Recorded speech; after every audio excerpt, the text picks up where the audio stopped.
O'zingiz yaxshi ko'rasizmi? Yo'q. Siringizni sotishganmi? Juda ko'p. Kechirish qiyinmi, unutishmi? Ikkisi ham. Ko'proq Unutish. iffatsiz ayol xavflimi, ilmsiz erkakmi? Ikkisi ham. Ko'proq. Iffatsiz ayol. O'lgan orzularingiz orasida eng kattasi qaysi? Orzular o'lmagan, orzu bo'lmagan menda. Qaysi va'dangiz uchun so'ralishdan qo'rqasiz? Otam qilgan xatoni qilmayman deb va'da berganman. Tushkun holatga tushib qolsangiz, odamlar ichiga kirib bo'lmasmi yoki yolg'iz qolib? Yolg'iz.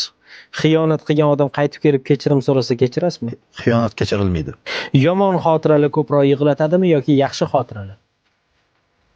Yaxshi. Sizningcha yolg'izlik tanlovmi, taqdirmi? Taqdir. Yaxshilik qilgan odamga yomonlik qilganmisiz?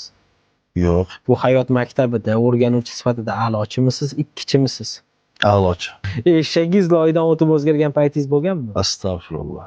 Agar hozir vafot etsangiz, sizdan nima qoladi? Hech nima.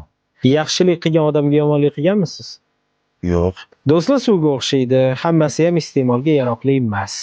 Zamzamingiz bormi? Bor. Aha. Dushmaningizchi? Inson bolasi borki, sochini tolasidan ko'p dushmani bo'ladi.